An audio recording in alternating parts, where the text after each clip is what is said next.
कि लोग अपना रूप बड़ा करते हैं किसी को डराने के लिए, हनुमान जी अपना रूप बड़ा करते हैं किसी का डर दूर करने के लिए।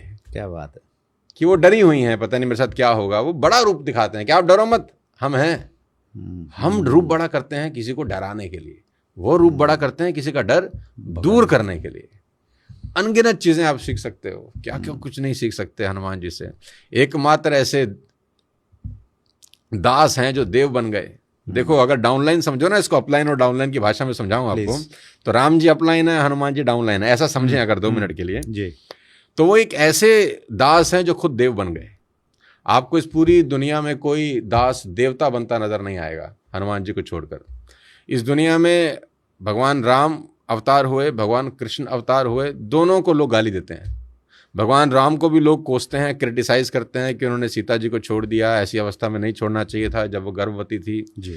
कृष्ण को गाली देते हैं कि छलिया है, छल से युद्ध किया, भगवान होके उसने गलत किया है ना, चोरी करता था टाइप, ऐसा भाषा इस्तेमाल कर लेते हैं। लेकिन हनुमान जी के बारे में आपको पूरे संसार में कोई क्रिटिसाइज करने वाली बात ही नहीं मिलेगी। राम जी के बारे में मिल जाएगी जो उनके आराध्य हैं, लेकिन उनके जो क्या बोलते हैं डाउनलाइन है आपकी भाषा में, तो उसके बारे में नहीं मिलेगी आपको। और वो अकेले दास हैं जो देव बन गए। राम जी से ज्यादा मंदिर हनुमान जी के मिलेंगे आपको। Yes, true. मतलब जो लक्ष्मण भगवान राम के भाई थे उनके मंदिर भी उतने नहीं है जितने हनुमान जी के हैं। मां सीता से ज्यादा मंदिर हनुमान जी के मिलेंगे आपको। क्या गजब! मतलब एक डाउनलाइन अगर अपने अपलाइन को आत्मसात कर ले तो वो अपलाइन से भी बड़ा हो सकता है। ये इतनी बड़ी चीज है। वंडरफुल। अगर सीखना चाहे और अपलाइन के सबमिशन मोड में चला जाए तो उसकी पूजा उसके अपलाइन से ज्यादा होनी शुरू हो जाती है। डायरेक्ट सेलिंग की भाषा में अगर मैं आपसे बात करूं जी जी जी, क्या गजब व्यक्तित्व है यार। और हर चीज का क्रेडिट उठा के दे देते हैं भगवान राम को। अब लक्ष्मण मूर्छित हुए तो भगवान राम ने कहा कौन जाएगा, तो बोले आप परेशान मत हो, मैं हूं ना यहाँ पे। अब भगवान राम रो रहे हैं, लक्ष्मण का सर अपनी गोद में रखकर राम रो रहे हैं। लक्ष्मण मूर्छित है, मेघनाथ ने शक्ति मारी है। तो हनुमान जी ने बोला मैं जाता हूँ। तो विभीषण ने बोला सुषेण वैद्य को लाओ। पहले तो सुषेण वैद्य को लाए गए। सुषेण वैद्य ने कहा कि तरीका तो है लेकिन है बड़ा कठिन। अब यहाँ देखो कितनी गजब सीखने वाली बात है। तो हनुमान जी ने बोला आप कठिन वठिन छोड़ो, आप तरीका बताओ, तरीका क्या है। जो पुरुषार्थ के लोग होते हैं ना, वो कठिन और आसान की चिंता नहीं करते, वो सिर्फ कर्म करते हैं अपना। आप तरीका बताओ। उन्होंने बोला संजीवनी बूटी है हिमालय में, सुबेरे की पहली किरण से पहले अगर आ जाए तो लक्ष्मण जी के प्राण बच सकते हैं। उन्होंने बोला आ जाएगी, ये अगर आज्ञा दे तो। देखो क्या कहते हैं, आ जाएगी ये अगर आज्ञा दे तो। राम जी ये आज्ञा दे दें, मैं भी ले आता हूँ।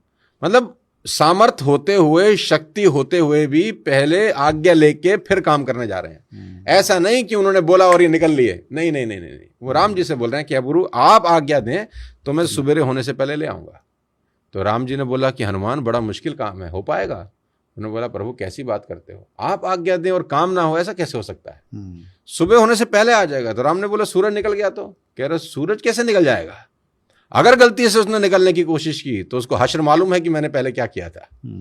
नहीं निकल सकता। आप आज्ञा दें तो मैं चांद को निचोड़कर उसमें से अमृत जो रखा है वो लाके लक्ष्मण जी के मुंह में डाल दूं। आप आज्ञा दे तो। चंद्रमा में अमृत है ऐसे कहा जाता है। जी जी। पर आप आज्ञा दें मैं चांद पे जाके अमृत लेके आ जाऊं। आप आज्ञा दें तो मैं पाताल लोक में सर्प कुंड जहां अमृत की रक्षा करते हैं वहां घड़ा फोड़ के वहां से अमृत लाके लक्ष्मण जी को पिला दूं, लक्ष्मण जी को स्नान करा दूं। आप आज्ञा दें। हर बात के लिए एक आखिरी में लाइन बोल देते हैं आप आज्ञा दें। हमारे यहाँ 2 टके का डाउनलाइन 10-20 हजार का चेक आता है उसका। उसकी आंखें देखो, उसकी चाल देखो, उसके एटीट्यूड देखो।